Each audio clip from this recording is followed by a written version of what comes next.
All right. Hi, Gerry. Welcome. Hello, Tiffany, and it's great to meet you. It's one of those topics that every so often things come across podcast applications, emails, networking, and there's certain topics that they are immediate yeses. When we go into planning the podcast, a lot of times, we see how something fits into the season and this and that. And this was just an episode that required no additional thought. It was just an automatic yes. Because when it comes to scaling your business through growing a team, hiring the right talent, it applies to absolutely everyone. So, welcome. Super excited for you to be here. Thanks very much, and I look forward to provide as much value as I can for your audience. Awesome. Awesome. Well, let's dive in. So, we typically start with how did you get and find the love of your business? How did you get to here? Not that standard, one pager bio, but more the nitty-gritty behind the scenes. How did you find the passion of your business? So this will make you laugh. I'm here by accident. So about Okay. 25 years ago, I answered a newspaper ad. Yes, a newspaper ad for a junior Linux kernel engineer. In those days, I didn't even know what a staffing agency was, so I'd assumed that it was the company I was going to meet with. I went out to the interview. In those days, all interviews were in person, full suit, everything. Get out there and discover that it's something called a staffing agency, which again, I never even heard of. And the recruiter I Yeah. was supposed to meet with had some type of a personal problem and had to leave for the day.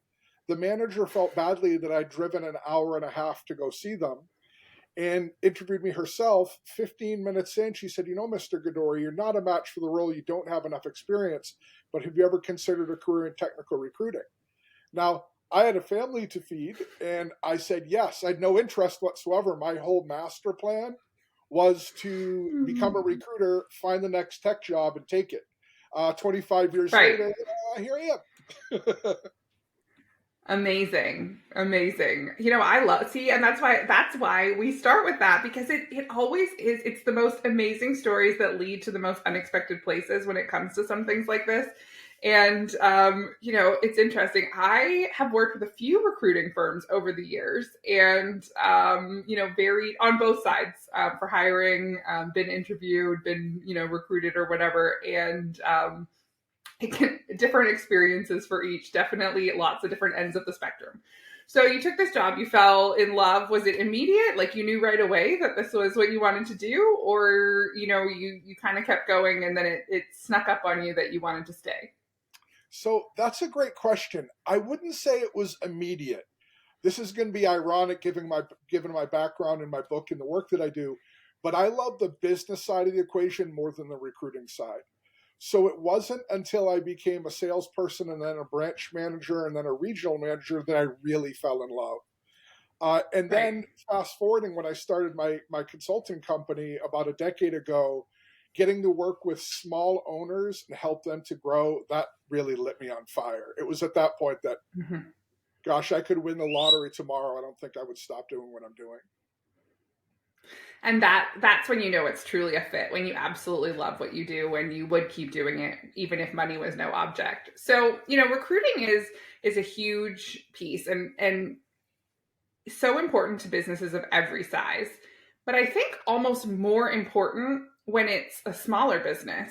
And I'll tell you why, is because you almost have a little more skin in the game per person. You kind of, if you have a big team, you have 10 people carrying the load and you have one not great person in there, although it 100% has a negative effect, it's less of a weight to the business owner than having a team of two and one person being terrible. And so I think that oftentimes people start the hiring process, maybe they've never hired before, they've never recruited, and then they make a couple of bad hires, and it actually really affects the trajectory of their business overall, because then they're like, oh my gosh, I don't want a team is terrible. It was the worst experience of my life, never doing that again. I'll just do all the work myself and just keep it small.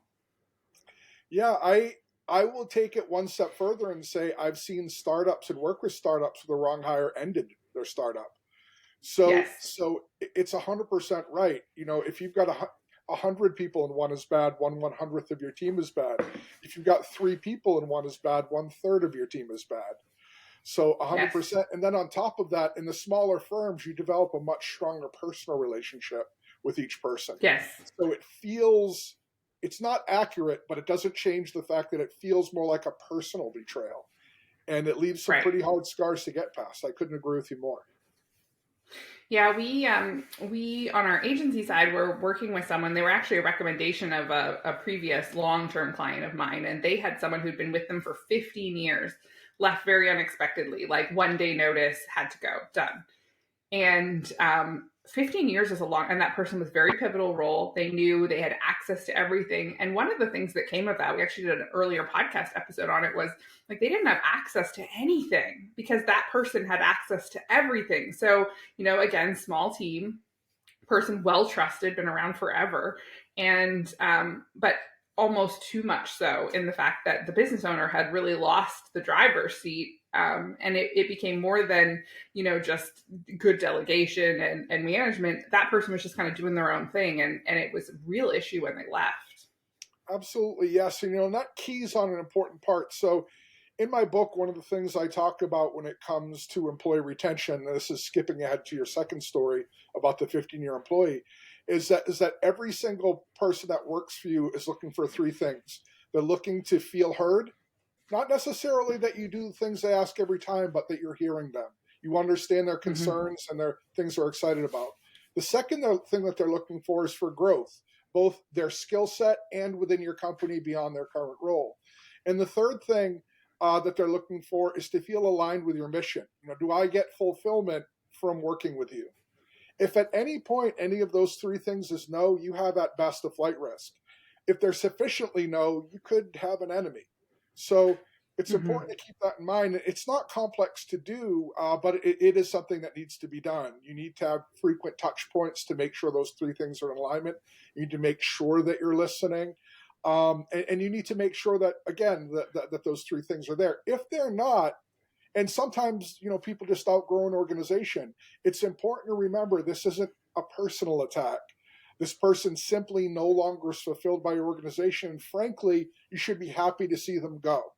And as crazy as that sounds, the reason that's important is you then have someone who's gonna leave anyway, leaving on great terms, that's a raving cheerleader for your organization, instead of somebody that leaves under a cloud or worse.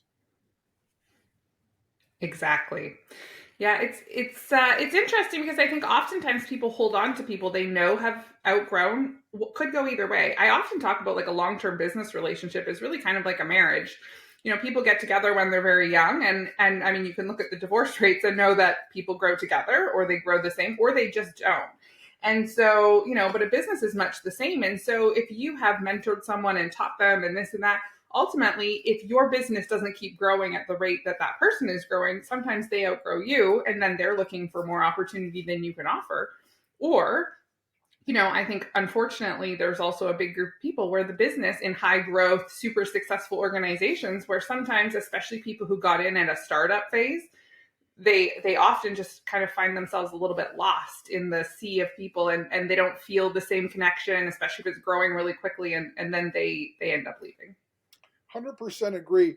Much like in personal relationships, some folks will be in your life for a season, and some folks will be in your life for a generation. And as it relates to the business mindset, people that thrive in a startup environment aren't necessarily the same people that will thrive in a large company environment, and vice versa. Startups, I've Mm-hmm. been a part of several of them, and they're a hair on fire crazy place. Period. Full stop. It Yes. is just the nature of the beast. And there's a certain type of personality that loves that. That's their thing. That lights them on fire. You put them in a Yeah. staid environment, 9 to 5, and they'd sleep under their desk all day. It would just Mm-hmm. bore them to tears. And understanding that is key. But if I could hog the microphone for just one more second, one important thing there to keep in mind, a lot of the fear and concern that the owner has in letting those people go, as you mentioned earlier, is a scarcity mindset they've developed because they haven't established a network of potentials, which again is one of the things we Mm-hmm. talk about in the book. But it's your job as a founder who's looking to grow. Now, if you are content being a solopreneur or an X size business, this doesn't apply. But if you're a founder looking to grow, the largest part of your job is team building. If you can't hire a team as good or better than you are, then you're not going to grow. Yes. Yes, absolutely. And I think not shying away from people who will be better than you or are better than you in certain aspects, because no one person, even if you think you're pretty great at a lot of things, and a typical entrepreneur is very resourceful. So they are good at a lot of things, but that doesn't mean that they're the best at those things. And so, as your business scales and grows, not being afraid to hire people that are better than you, not and be willing to be open-minded about their feedback, because they might come in and say, hey, although this, I often come back to what it takes to get here isn't what it takes to keep going. And so, 100%. if you grew your business based on, ABC, now you hired some really talented people and they come in and say, hey, C is not the way. We need to change this. We need to modify this. A lot of business owners will be like, no, C is the way. This is the best. It's always worked for us. And then you've hired talented people, but you've almost kind of tied a hand behind their back and said, you might be super talented, but we're going to do it within, these parameters. And I think that it's almost an insecurity piece, but it ultimately just stymies the growth. I couldn't agree more. I will take it again one step further and say not only should be okay with hiring people better, that should be your litmus test. To your point, founders have to be resourceful. It's the nature of the thing, because in the beginning you do have to do everything. You have no budget. Yeah. So my first website I wrote myself. Full disclosure, it was not great, but I did it. I got it up. It's there and it worked. Totally. So when time came to upgrade it, if I limited myself to someone who could do as good a job as me, I'd be replacing 5 out of 10 with another 5 out of 10. Where's the sense in that? So I couldn't agree more. You've got to not only be comfortable, but need people better than you. Otherwise, you're creating a ceiling for yourself. And what's the point of that? Mm-hmm. Yeah, it's knowing where to find good people. And, service-based business society. So we're most of our audience is service-based businesses, and most services are provided by people. I mean, sure, there is exceptions to the rule, but whether that's, plumbing, electrical, home organizing, massage therapy, there is a photography, whatever that service, someone is going. And ultimately, there's every single person, whether you're a billionaire or someone who has no job, you still have the same 24 hours in a day. So you want to hit those revenue targets that everyone keeps talking about. Well, you got to be able to sell more than just your own time, or, you can either sell your time for more or add more service providers. And so, a lot of times people think, oh, I don't know if I want to hire, because they're worried about the management of the team. But what would you say to those people who are on the fence for this year, thinking, I think I might want a team, but it's been a headache, or I don't know where to hire, and so what do you say to those people? Yeah, great question. The first thing that you need to do in the service, this is true of everybody, but much more so on the services side, is understand that for your end customer, whoever they interact with is your company. So up until this point, that's been you. You're the face of your company as far as people are concerned. You're it. But if you hire a salesperson or a photographer or anybody that's in a client-facing role, as far as everyone who works with your company from that day forward, they are your company. So even more than in a product-based company, you have to make sure that the people that you hire are a cultural match for the ideals your company has, and that they understand your mission and communicate it effectively. Not the same necessarily. The beauty of hiring a diverse staff is that they're going to express your ideas differently, but they have to express the same idea differently, if that makes sense. So that's the first thing is really establish, this is my culture, this is my mission, this is what this company brings to the world. That's step one.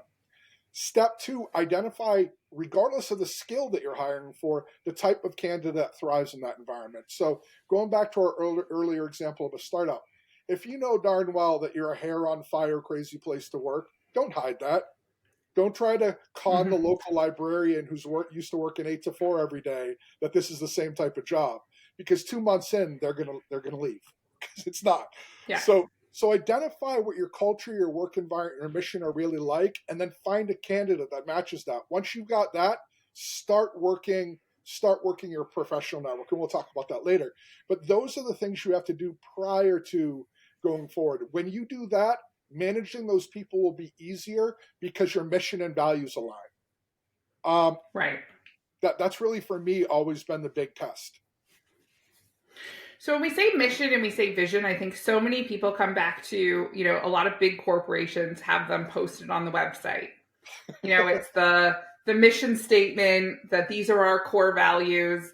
And I think that there is definitely a marketing-ish element to those items. And I think that when we, go back to like Business 100, we need a business plan. It's going to be a 70-page document, and we need a mission, and we need a core, the values of the business. And I think that oftentimes those mission and vision and business plan and all of those kind of paperwork-ish items often really don't resonate the way that they're delivered, or we're not with our team, or there's a lack of understanding, or they're literally posted on the website never to be spoken of again. And I think that oftentimes it's just like the left hand and the right hand aren't talking to each other. I'm not laughing at you. I'm laughing because darn near verbatim, I wrote that in my book. Darn near verbatim. So mission, vision, culture, all of these things get lip service. Here's the test of what your culture is. Your culture is two things: what your team does when you're not there, and when asked by their family and friends about the company, what they tell them. That's what your culture is. Period, full stop. Amazing. And alas, 25 years of consulting, rarely has that matched what I've seen behind the CEO's desk. 100%. 100%. I've worked with a lot of talented business owners over the years, and some have a very distorted view of what the team feels. And I think that oftentimes that is a real piece, because especially in a small organization, if you are the singular leader as the business owner and you are helping drive down that vision and whatnot, it's if there's a misalignment, it spreads quite quickly, I think, because it almost becomes worse that it's so out of joint that it becomes part of the fact that the misalignment becomes part of the felt vision. So, it's one of those pieces that moving forward, I think it's important to have if you want to have that stuff on the website, fine. But I think it's important to for me, it's quarterly, team meetings where we can really dive into what is the bigger picture, what is the plan, what is the vision, and those touch points. People left on their own devices for too long. In a service-based business, sometimes you have people that they just go, maybe they work on, at a customer site or whatnot. And so maybe they pop by the office every once in a while to pick up paperwork, but in a virtual world, sometimes not even. And so, remote culture, whether in a service-based business or a remote team, is actually a different challenge entirely. Yeah, so one of the companies I worked with for years, when I first started working with them, it was run off of the owner's kitchen table. When I left them, they were a 9-figure acquisition in 3 countries across 9 offices. So a little bit Incredible. of growth there. And there's a couple of things that really apply to what you just said.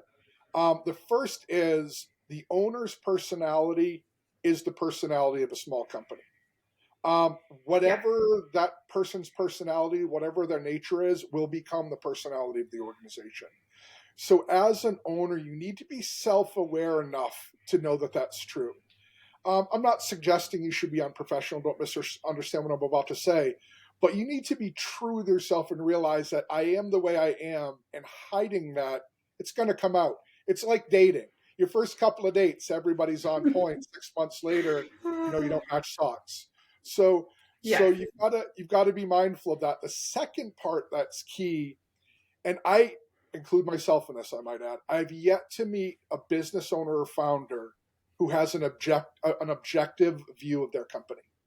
Their company is their baby. They work 7 days a week on it. They work twice what most people on their team will. It's their baby. And it's very difficult to create boundaries with your team when they're asking to leave 3 hours early and you're working 3 hours late. And you just have to accept as an owner that you have more skin in the game. You have more upside in the game than they ever will. And you just have to learn to be okay with it. Mm-hmm. Yeah, no one will care about your business as much as you do. Even your top employee it's a different relationship with the business. So people hear all this and they say, okay, maybe I should hire. Or maybe in their 2024 plan, they're thinking hiring is the way to go. So hiring these days is actually quite, a long time ago, you used to put an ad on Craigslist. Originally, they were free. I mean, and you talked about a newspaper ad. That's before my time. Craigslist, the free Craigslist was at the beginning of my time. Then, it went to paid Craigslist. And then, in came Indeed and LinkedIn. And, then there was the rise of Facebook job postings, which then I'm not sure I've ever received an in-country application to an in-person job. We're not talking remote. Our team is 100%. remote. We're a global team. But service-based business, like if you're a plumber and you need to be down the road at Mrs. Smith's house, I need you to be in the country. And so Facebook, I feel like, has been phased out for the most part. But I think that the big piece is that there's just not a lot of people. You used to get, hundreds of applications, and now people aren't getting those. And so I think that's part of there's just not as many people to fill the roles. That's part of it too. The other part is social media has really distorted the landscape, and it's very difficult to separate the signal from the noise. And by that I mean, a lot of these posts don't get seen by the people who would need to see it.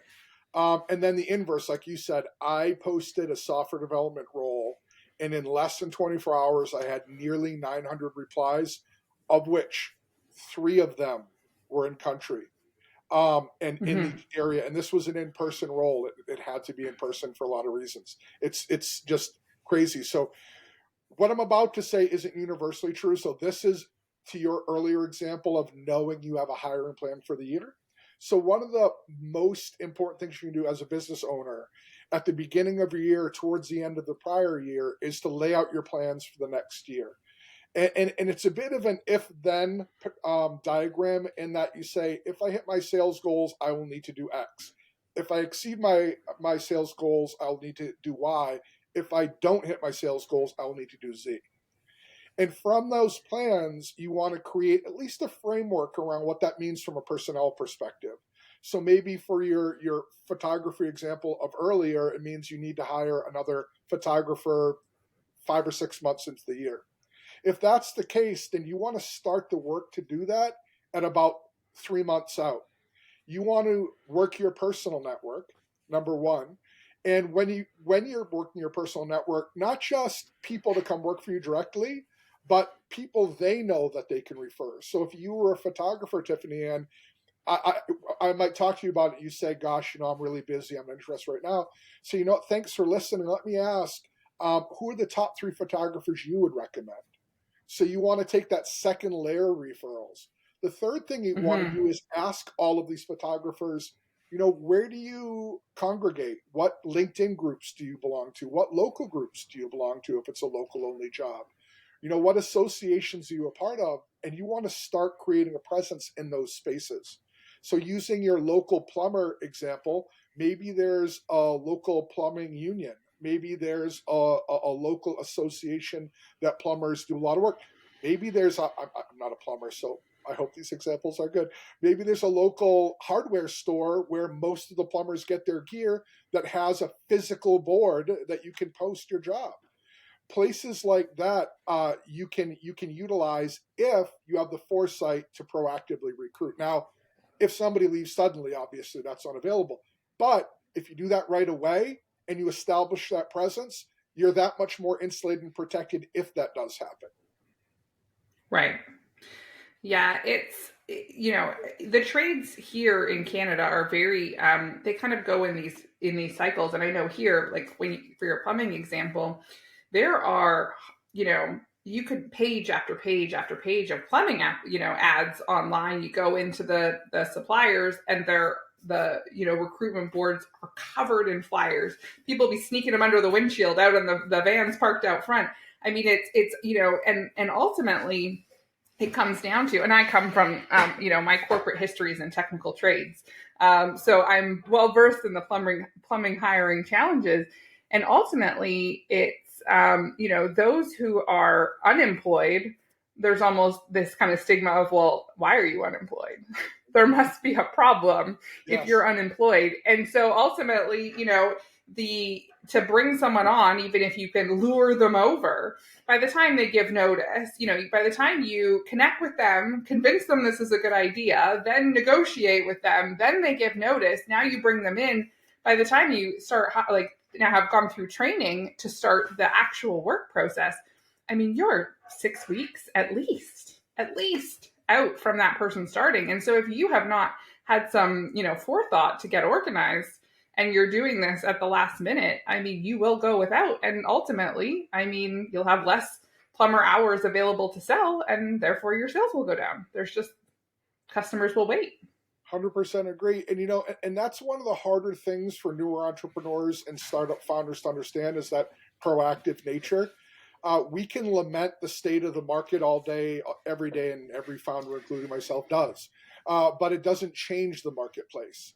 If a plumber costs, and I'm making this up, $75,000, $100,000 a year, then that's what they cost. You can yell till the cows come home. It doesn't change that. If it takes 6 to 8 weeks to bring them on board, well, that stinks, but it is what it is. So as a business owner, that's where that proactive piece is so key. And the second part that I mentioned is creating that pipeline of candidates and referrals. So I might reach out to you in our photography example 2 times over the course of 4 years, and you're not available. But on the third time, or when you become available, remembering me, you might come back. So taking a couple pages back to earlier in my career when I was doing sales and recruiter management, that's one of the things I always told my recruiting managers and sales managers. Part of your job is developing a pipeline of salespeople and recruiters that that you can call when we have openings. My expectation is that you're developing that network, so when the needs arise, we at least have a leg up. And this is no different.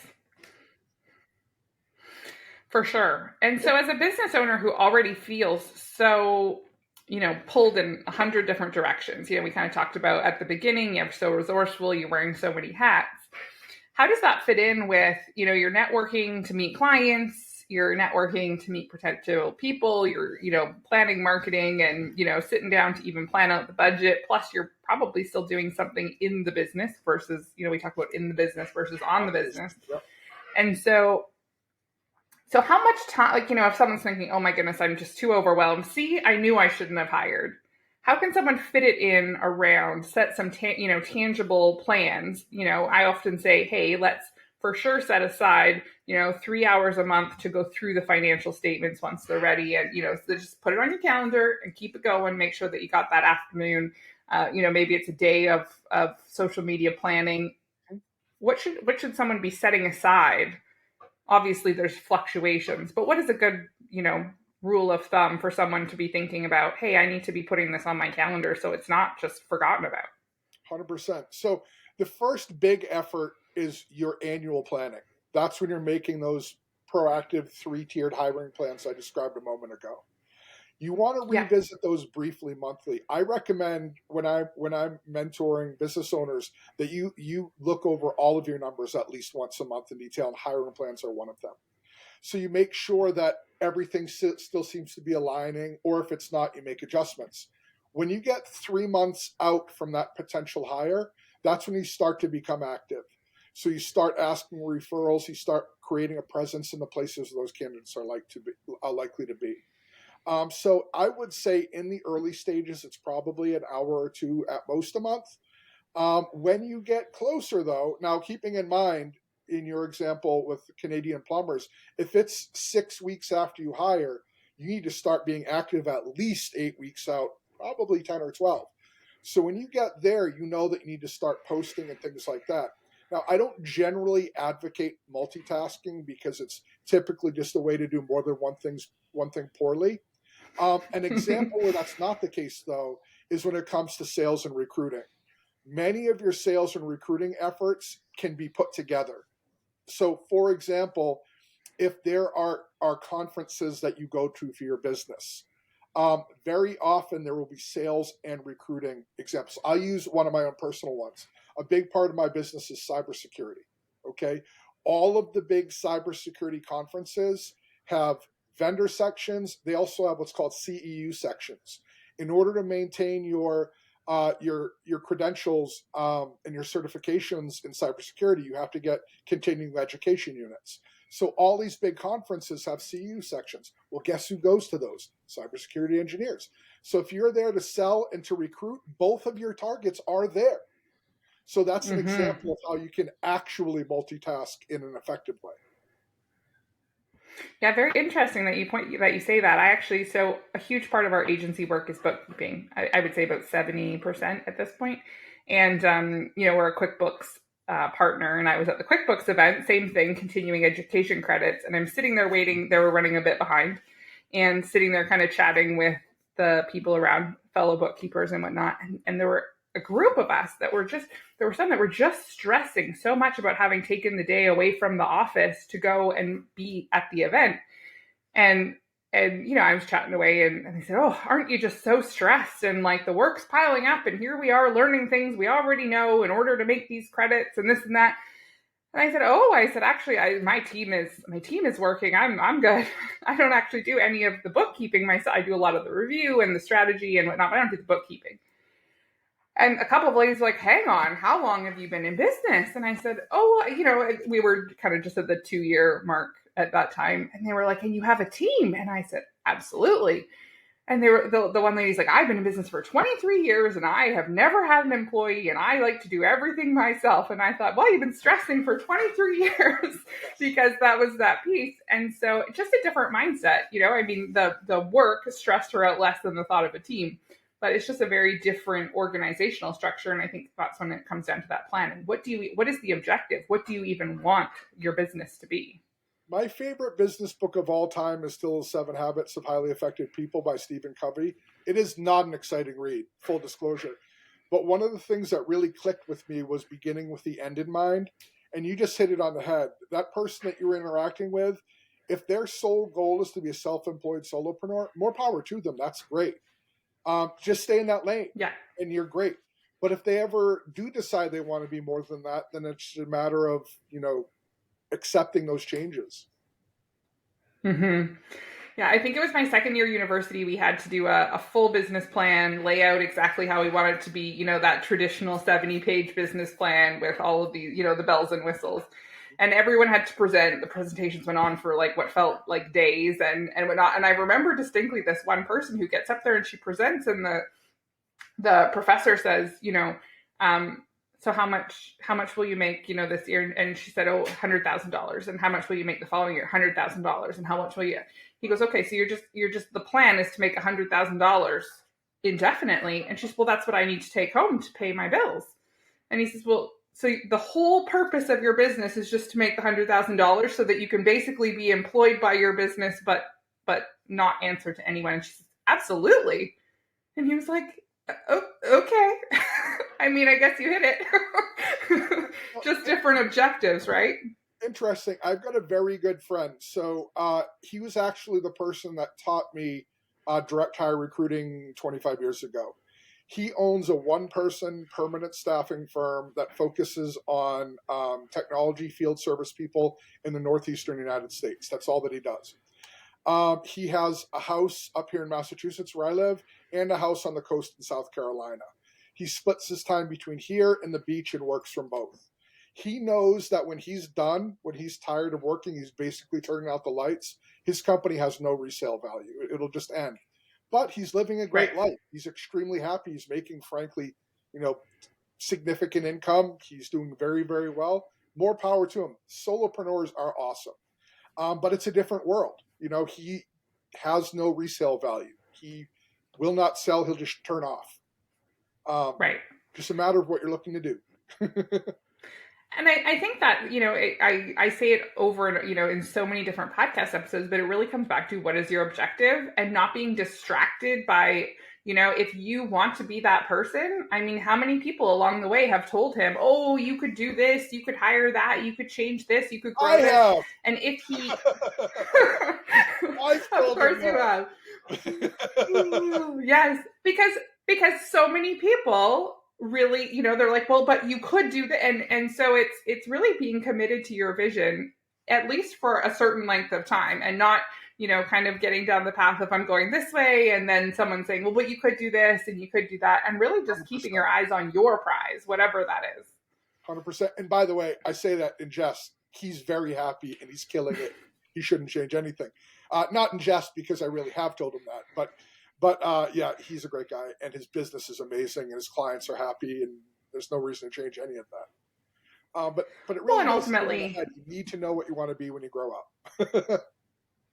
100%, 100%. And if it changes, then you can change, but Yes. It has to be your decision. So you've mentioned your book a few times. Where can people find your book? What's it called? And yeah, where can they find it? Awesome. So the book is called Destination Employer: How to Consistently Attract, Recruit, and Retain the Top Talent on the Market. It's on Amazon now, ebook, paperback, and hardcover. I'm also excited to announce in probably 2 months, our course will be done as well. So the book is designed to teach everybody hands-on, step-by-step, how to do the things I've described in this episode, as well as in the title of the book. The course is designed to give them. So, for example, one of the things we talk about is creating employer brand and personal brand when it comes to recruiting new talent. So in the book, you learn how. In the course, you actually get templates. At the end of it, you actually build the same deliverable that my consulting company would do for you for about an eighth of the price. So amazing. So I'm excited about that. And then, of course, my company, Redbeard Solutions, we do that for companies. We teach them how to do it on their own. And if they want additional support, we give them that as well. But the book is on Amazon right now. Super excited if anybody's interested to check it out. And I'd be even more excited if you do to please leave a review, an honest review. An honest 5-star review would be even better. Just joking. But an honest review, because that's how people find things these days, is they read reviews and make sure it aligns. So that would be awesome. Yes. Yeah. Yeah, so important. I talk about business owners always talk about getting reviews. Everyone, the 5 golden stars of Google that can make such a difference in your business. But those who want them most are often the ones that shy, that don't give them out so willingly. And I always say, go, find someone that you found online this week or that you worked with, customer, go leave a review for someone. It really makes a difference, whether it's a book, a podcast, or anything. So what is that one tangible? We've talked about a lot of different pieces today. What is that one tangible tip that someone should start today? So yes, they want to hire. They know that. What is that one thing that everyone should go do now? Sure. So most business owners are wired to understand, if they have any level of success, that they've got to talk to about their businesses often as it relates to finding customers. So using the photography example, if you ran a photography shop and some couple you knew were getting married, darn well you want to mention, by the by, I'm a photographer. I'd be happy, if that was your specialty, to do that. But all of that also applies on the candidate side, on the growth side. So if you know that it's in your plan to hire a secondary photographer in 6 months, you need to start thinking about that. Talk to the people in your network. The power of a professional network is not in the people you know. That's not a secret. That hasn't been new since the 1950s. The power of a network is in who the people you know. Who can they introduce you to? And if you ask, many of them will. And all of this becomes that much easier. Right. Absolutely. All right. Where can someone connect with you other than the book, which I'll link in the show notes? Can't wait to get my own copy. It sounds amazing. And so link the website, link the book. But where else can people follow you? What's your go-to social platform? That's easy. I live on LinkedIn. I am on there an embarrassing amount of time. I tell people often, ask that question, how do they find? If you can't find me, you're not looking. I'm the easiest person to find. Follow me on LinkedIn. I talk about this stuff. I talk about leadership and team building all day, every day. Amazing. Well, it comes back to that. We all, if you're passionate about what you do, then sometimes you do it on the weekends and, we just don't feel guilty about it. I truly am. I will say this at risk of sounding like a super nerd, but I have a passion for the startup community, the early stage companies, and the small businesses, because in the United States, at least, it's the number one employer in the country. This is the backbone of the economy. and yet they get a fraction of the resources that the big dogs get. I've worked for the big dogs. I've provided resources for the big dogs. I now can provide those to smaller companies, and it lights me up. It's awesome. It's such a different thing to watch something click in a founder's head and know you just tripled their business versus a publicly traded company where that same thing is going to take 7 layers of approvals to get implemented in the next quarter. Gross. I could not agree more. I absolutely could not agree more. 100%. Thank you so much for being here. It's been so valuable for our audience. It's been an enjoyable conversation. And I will drop all of those links and resources into the show notes. Thank you so much.